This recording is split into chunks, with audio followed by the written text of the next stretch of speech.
Hi friends, రోజుకు ఒక మంచి మాట కార్యక్రమంలో భాగంగా ఆనందం మన సొంతం అనేటువంటి కాన్సెప్ట్ మీద ఈరోజు రెండో రోజు చెప్పుకుందాం. నిన్నటి రోజుని మనుషులు అసలు ప్రశ్నలు ఎందుకు ఉదయిస్తాయి అని చెప్పి అనుకున్నాం. అసలు ఆ ప్రశ్నే కనుక మనకి ఎందుకు ఉదయిస్తాయనే ప్రశ్న మనకు కలిగితే దాని సమాధానం కూడా ఇలాగే ఉంటుంది. అసలు మనుషుల ప్రశ్నలు ఎందుకు ఉదయించకూడదు? అసలు ప్రశ్నించకపోతే ఏమవుతుంది? ప్రశ్నలు తలెత్తే ఏమవుతుంది? మరి ఇలా ప్రశ్నించుకున్నప్పుడు సరైనటువంటి సమాధానాలు అడిగి తెలుసుకోవాలన్నటువంటి ఆసక్తిని ప్రోత్సహిస్తూ ఉంటాయి. ఈ ప్రశ్నల వలన మనలో ఉన్నటువంటి అజ్ఞానాన్ని కూడా దూరం చేస్తుంటాయి. అలాగే ఈ ప్రశ్నించే వాళ్ళు కూడా చాలా రకరకాలటువంటి ప్రశ్నలు వేస్తుంటారు. కొన్ని ప్రశ్నలు పురోగతికి సంబంధించినవిగా ఉంటాయి. మరికొన్ని సమాచారాన్ని పోగు చేసుకోవటం గురించి, ఇంకొన్ని ప్రశ్నలు ఆధ్యాత్మిక పురోగతిని కలిగించేటువంటి జ్ఞాననేత్రం తెలుసుకునేలా వివేకం కలిగిస్తూ ఉంటాయి. ఈ ప్రశ్నించుకున్నప్పుడు అందులో ఉన్న రహస్యాలను కూడా తెలుసుకోవటానికి కొంత ప్రయత్నం కూడా చేయాలి మనం. ఇలా ప్రయత్నం చేసేటువంటి వ్యక్తికి వాటిని సులువుగా వేగంగా ఎలా పూరించకుండా చూస్తాడో అది అంతే. కాబట్టి జీవితపు రహస్యాలు తీవ్రంగా శోధించి ప్రయత్నించేటువంటి విశిష్ట వ్యక్తులకే ఇవన్నీ బాగా అర్థమవుతాయి. ఇది జీవితం ఆడేటువంటి ఆట, అర్థం కానటువంటి ఆట. ప్రశ్నించడం వల్లనే సిద్ధార్థుడు బుద్ధుడయ్యాడు.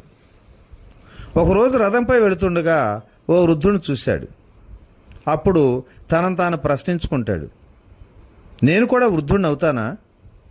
ఓ రోగిని చూసినప్పుడు నాకు జబ్బు చేస్తుందా అని తనను తాను ప్రశ్నించుకుంటాడు. ఓ శవయాతను చూసినప్పుడు నేను కూడా చనిపోతానా అని ప్రశ్నించుకుంటాడు. దుఃఖం నుండి విముక్తి కలిగించే మార్గమే లేదా? కాలంతో పాటు ఆనందము పెరిగే అవకాశం ఉండదా అని ఆవేదన గురవుతాడు. ఇలా ఆలోచించుకుంటూ తనలో తాను ప్రశ్నించుకుంటాడు. అప్పుడు అడుగుతాడు. సిద్ధార్థుడు తన రథసారథికి చెప్తున్నాడు, ఓ సారథి, రథాన్ని వెనక్కి తిప్పు. నేను ఏదో ఒకరోజు మరణించాల్సి ఉంటే నేను ఇప్పటికే మరణించాననుకో. మృత్యువు ఇప్పుడొచ్చినా 50 ఏళ్ళ తర్వాత వచ్చినా తేడా ఏమన్నా ఉంటుందా? రేపు ఎలాగూ జరిగేదాన్ని నేడే జరిగిందనుకుంటా, అందుకు నష్టమేముంటుంది? మృత్యువు లేనిదేదో నేను తెలుసుకునేంత వరకు నేను ప్రశాంతంగా ఉండలేను. రథాన్ని వెనక్కి తిప్పు అంటూ గద్దిస్తూ చెప్తుంటాడు. దానికి సారథి దీనంగా వేడుకుంటున్నాడు, యువరాజా, నగరంలో ఉత్సవం జరుగుతుంది. పౌరులు మనల్ని స్వాగతించడానికి ఘనంగా ఏర్పాట్లు కూడా చేశారు.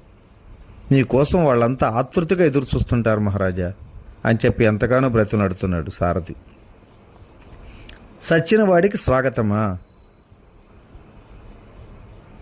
నాకు ఈ రాజ్యాధికారాలు వద్దు, నా ప్రశ్నలకు సమాధానం తెలుసుకోవాలి అని మాట రెట్టిస్తూ తక్షణమే వెనక్కిపోని అంటున్నాడు సిద్ధార్థుడు.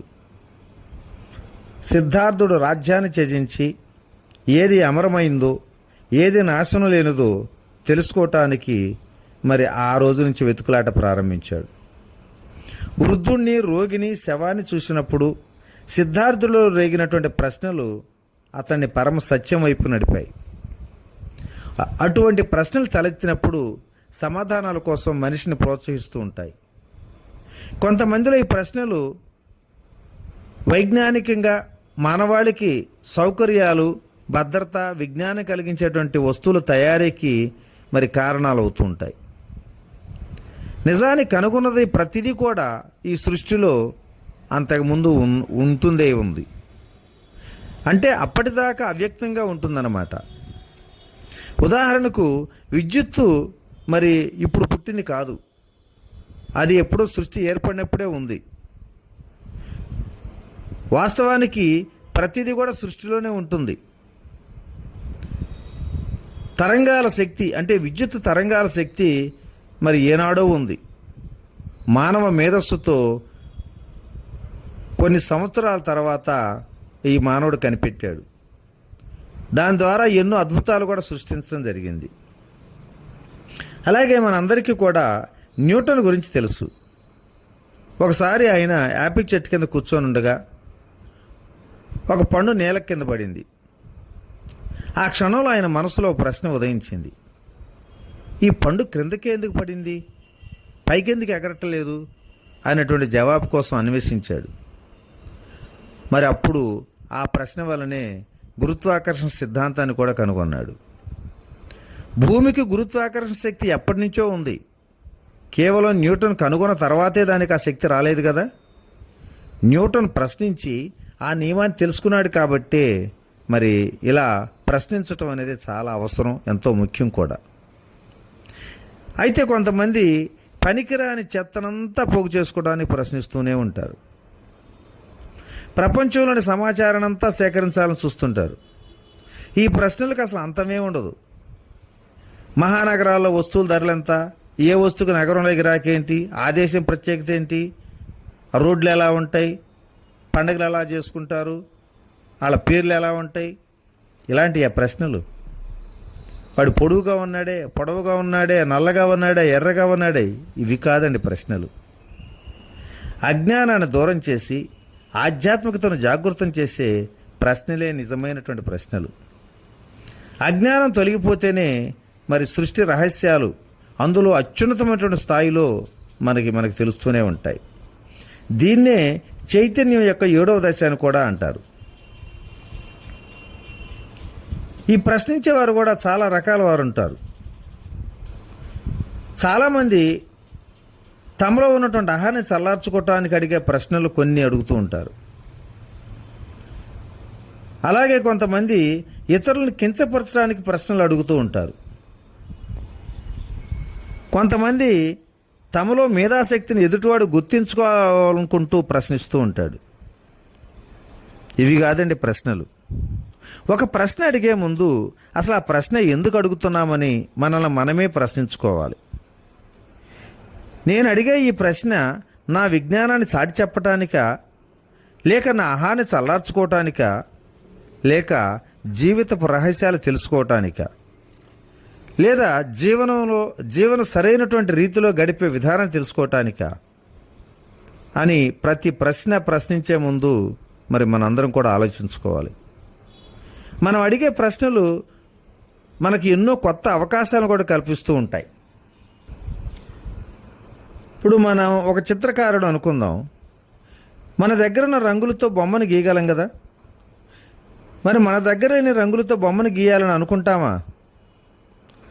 అలాగే కొన్ని ప్రశ్నలు ఎలా ఉంటాయంటే ఏదైనా ప్రత్యేకమైనటువంటి ఘటన జరిగినప్పుడే ఆ ప్రశ్నలు పుడుతూ ఉంటాయి. నేను ఇది చెయ్యాలా వద్దా అనేది ఆలోచన అప్పుడు కలుగుతూనే ఉంటుంది. ఒక వ్యక్తిని మన ఎదురుగా ఏదిస్తున్నాడు అనుకోండి, అతన్ని మనం రక్షించాలా లేదా? ఆ సమయంలో మనం ఏం చేయాలి? ఆ సమయంలో మన అవకాశాలను బట్టి స్పందిస్తాం. అంతేగాని మన దగ్గరైన అవకాశాలను మనం ఎంచుకోలేం కదా. అదేవిధంగా తన ముందున్నటువంటి అవకాశాలు ఉన్నటువంటి వ్యక్తి నిరంతరం తను తాను ప్రశ్నించుకోవటంతో ఎంతో ఉన్నతమైనటువంటి జీవితాన్ని గడుపుతూ ఉంటాడు. కొన్నిసార్లు మనకు చాలా ఆశ్చర్యం కలుగుతుంటుంది. ఫలానా వ్యక్తి అన్నిసార్లు సరైన నిర్ణయాలు ఎలా తీసుకోగలుగుతున్నాడు అని చెప్పేటువంటి ఒక ఆలోచన మనకు కలుగుతుంది. అతనికి అది ఎలా సాధ్యమైంది అనుకుంటాం. ఎలాగంటే అతను తన ఆలోచనల్ని ప్రశ్నలతో మదిస్తాడు గనక. మరి అలాగే మనం కూడా మన రోజువారీ జీవితంలో ఎదురయ్యేటువంటి సంఘటనలోంచి మెరుగైనటువంటి అవకాశాలను ఎత్తుక్కోవాలి. అందుకు తగిన శిక్షణ కూడా పొందాలి. అప్పుడే మనకు మంచి అవకాశాలు ఎన్నో దొరుకుతూ ఉంటాయి. యుద్ధం చెయ్యాలో వద్దో తేల్చుకోలేక అర్జునుడు కృష్ణుడిని ప్రశ్నలు అడిగాడు. అర్జునుడు ప్రశ్నించేప్పుడు మాత్రమే ఎన్నో అంశాలు బయటకు వచ్చాయి. ఆ విధంగా భగవద్గీత ఉద్భవించింది లోకానికి. అదేవిధంగా మరి మనం కూడా మన గీతను అర్థం చేసుకోవాలి కదా. అసలు మన ప్రశ్నలు ఏంటి? మన ప్రస్తుత చైతన్య స్థాయి ఎలా ఉంది? మనం ఎంతవరకు పురోగతి సాధించాం? మన వద్ద ఏ సమాచారం ఉంది? మన మేధస్సు ఏ మేరకు వికసిస్తుంది? ఇవన్నీ కూడా మనం ప్రశ్నించేటువంటి ప్రశ్నల మీద ఆధారపడి ఉంటాయి. మన ప్రశ్నలు మన ప్రస్తుత స్థితిని తెలుపుతుంటాయి. ఈ ప్రశ్నలకు లభించే జవాబులు మనకు కొత్త మార్గాలు కూడా చూపుతుంటాయి. మనం కొత్త పద్ధతుల్లో ఆలోచించగలుగుతుంటాం. ఫలితంగా మనలో కొత్త ఆలోచనలు, కొత్త భావాలు, కొత్త పదాలు ఉద్భవిస్తుంటాయి. జవాబుల్లో పాతకాలం నాటి భావాలు, దృక్పథాలు ఉన్నంత కాలం సందిగ్ధాలు అసలు సమసిపోవు. అటువంటి సమసిపోయిన సందిగ్ధాలకు క్రొత్త దృక్కోణంలో ఇక్కడ జవాబు లభిస్తుంది. రాబోయేటువంటి ఈ మంచి మాటలో ఒక సాధకుడు ప్రశ్న అడుగుతూ ఉంటాడు. అందుకు సరశ్రీ గారు సమాధానం చెప్తూ ఉంటాడు. ఆ ప్రశ్నలు మనం అడిగే ప్రశ్నలు కావు, కానీ అవి వింటుంటే అవి మనకు సంబంధించినగానే తోస్తుంటాయి. అరే, ఇది నా ప్రశ్నేనే, అయ్యో నేను ఇంతకాలం ఎవరిని అడగలేకపోయానే, సరేలే కానీ మంచిదే, ఎవరో ఒకరు అడిగారు, ఇప్పుడైనా అడుగుతున్నారు, సమాధానం చెప్తున్నారు. ఇలా నేను కనుక వినకపోతే ఈ ప్రశ్న ఎప్పటికీ నాలోనే ఉండిపోయేది కదా అని చెప్పి మీ అందరికీ అనిపించవచ్చు. ఇక్కడ ఈ ప్రశ్నలు కూడా అడిగేవారికి వారి మానసిక స్థితి దృష్టిలో ఉంచుకొని ఇక్కడ జవాబులు కూడా చెప్తూ ఉంటారు. ఈ జవాబులు సంతృప్తిని, సంతోషాన్ని కూడా కలిగిస్తాయి అనుకుంటాం మనందరికీ కూడా. ఈ జవాబుల వలన ఆకలిగా ఉన్నప్పుడు పంచభక్ష పరిమాణాలతో భోజనం చేస్తే ఎంత సంతృప్తి కలుగుతుందో ఇక్కడ ఈ ప్రశ్నలకు జవాబులు దొరికినప్పుడు మనందరికి కూడా అంతే సంతృప్తి కలుగుతుంది. మనలో ఉన్నటువంటి అజ్ఞానం నశించి అందులో ఉన్నటువంటి పరమ సత్యాన్ని తెలుసుకోవటానికి ఈ రోజు నుంచి మనం ప్రయత్నించుదాం. రేపటి నుంచి మనం ఈ ప్రశ్నలకు సమాధానాలు కూడా వివరణాత్మకంగా శ్రద్ధగా తెలుసుకుందాం. ఓకేనా? ఓకే. ఇట్లు మీ రామిరెడ్డి, మానస సరోవరం. Thank you.